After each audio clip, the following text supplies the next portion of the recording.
Comrade, سیج، انشے serial, 13واں انشا۔ شارق علی۔ M اے جناح road کے تیز رفتار ٹریفک سے گزر کر کالج جاتے تو روز ہی نظر پڑتی۔ بیت بازی میں انعام ملا تو پہلی بار اندر سے دیکھا۔ اطالوی طرز کی بڑی سی عمارت، پیشانی پر درج تھا خالق دینہ ہال، تعمیر 1906۔ پروفیسر گل کراچی کو یاد کر رہے تھے۔ بولے، شہر کے لیے کھوجا کمیونٹی کے ایک امیر شخص کا تحفہ تھا یہ۔ 33,000 روپے لاگت آئی تھی اس زمانے میں۔ شہرت کا عروج 1921 میں ملا، جب محمد علی جوہر پر خلافت کانفرنس میں سول نافرمانی اور ترکوں کی حمایت پر بغاوت کا مقدمہ چلا۔ سزا تو نہ ہو سکی، بلکہ زور خطابت سے گونجنے والی عمارت پورے ہندوستان میں آزادی کے مطالبے کی علامت بن گئی۔ کون تھے محمد علی جوہر؟ صوفی نے پوچھا۔ بولے، 5 سالہ یتیم جن کی ملکی آزادی کے لیے قائدانہ تربیت ان کی والدہ بی اماں نے کی۔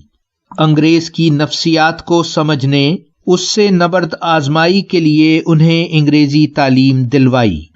علی گڑھ سے وطن کا پیار اور علم کا جوش ملا۔ آکسفورڈ سے قانون اور تاریخ کی اسناد لیں اور مدلل مباحثوں اور سیاسی ذکاوت کا ہنر بھی سیکھا۔ تحریر اور خطابت پر عبور ان کی پہچان بنا۔ دل و ذہن دونوں کو فتح کرنا جانتے تھے وہ۔ ایچ جی ویلز نے لکھا تھا، محمد علی کے پاس میکالے کا قلم، برق کی زبان اور نپولین کا دل ہے۔ اور ان کا کارنامہ؟ رمز نے پوچھا۔ بولے، 1911 میں کلکتہ سے کامریڈ اخبار نکالا۔ آزادی کی تڑپ اور عوامی جذبات کی ترجمانی سے ہر دل عزیزی پائی۔ انگریز نے خوفزدہ ہو کر رامپور کی جائیداد ضبط کر لی۔ کامریڈ بند ہوا اور قید کر دیے گئے۔ رہا ہوئے تو پھر وہی آزاد روشی اور پھر وہی قید۔ یہ زندگی کا معمول بن گیا۔ قید میں تھے تو بیٹیاں بیمار پڑیں۔ انگریز نے معافی مانگنے کی شرط لگائی کہ ملنے کی اجازت مل سکتی ہے۔ انہوں نے انکار کر دیا۔ بی اماں نے خط لکھا کہ تم معافی مانگ لیتے تو ان بوڑھے ہاتھوں میں تمہارا گلا گھونٹنے کی طاقت اب بھی موجود ہے۔ بیٹی کا انتقال ہوا تو تدفین میں شرکت کی اجازت نہ ملی، تو بیٹی کی یاد میں نظم لکھی۔ پھر دہلی سے ہمدرد نکالا، جس نے سلطنت عثمانیہ کے حالات سے عوام کو آگاہ رکھا۔ ترکی کا دورہ کیا اور ترک ساتھیوں اور فلسطین کی دل و جان سے حمایت کی۔ ان کے آخری ایام؟ میں نے پوچھا۔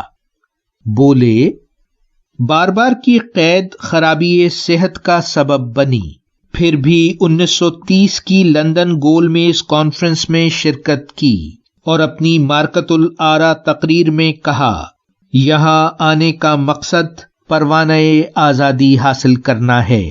اگر یہ نہ ملا تو غلام ملک میں واپس جانا منظور نہیں۔